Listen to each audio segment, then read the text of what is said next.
Have you ever felt like you're just waiting for that breakthrough, that answered prayer, that moment where you finally see God's goodness manifest in your life?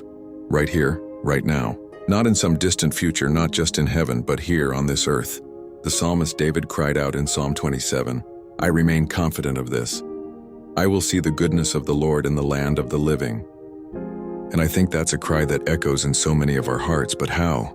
How do you hold on to that belief when your reality feels anything but good? I think the first step is to redefine what we mean by goodness. We often have a very specific, almost cinematic idea of what God's goodness should look like. It's the big promotion, the miraculous healing, the perfect relationship suddenly appearing. And yes, God's goodness absolutely includes those things. But if that's all we're looking for, we'll miss the thousands of other ways His goodness is showing up every single day. Think about it like this. Imagine you're walking through a field, and you're only looking for big red roses. You're so focused on the roses that you don't even notice the little yellow dandelions, the purple wildflowers, the soft green moss, the intricate patterns on a butterfly's wings. You might walk through the whole field and say, "There were no flowers here," when in reality you were surrounded by beauty. God's goodness is often in the details.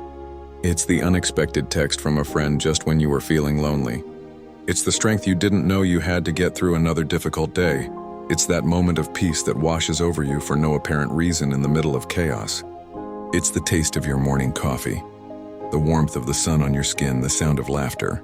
These aren't just random occurrences, they are fingerprints of a good God whispering, "I'm here. I see you, I love you." We have to train our eyes to see them. A practical way to do this is to start a gratitude journal. Every single day, write down 3 to 5 specific things you're thankful for. It forces you to hunt for the good, to look for those little fingerprints.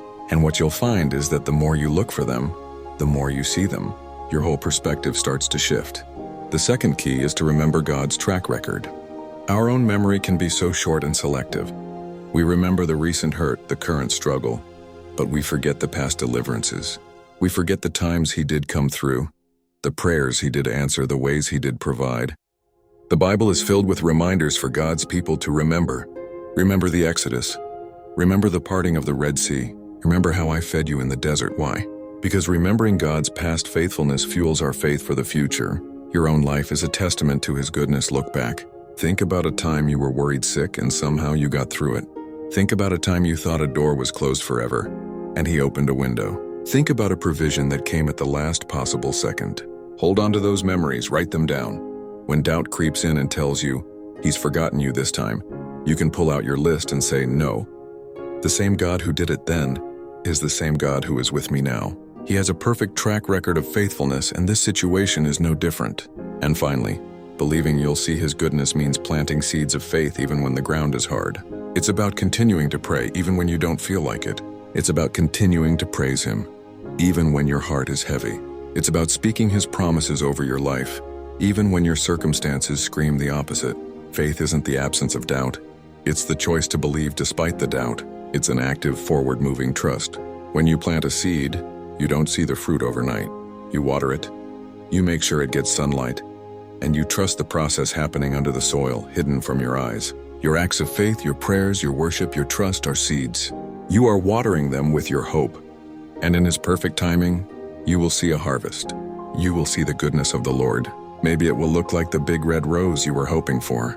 Or maybe it will be an entire field of beautiful, unexpected wildflowers you never even knew to ask for. But either way, it will be good.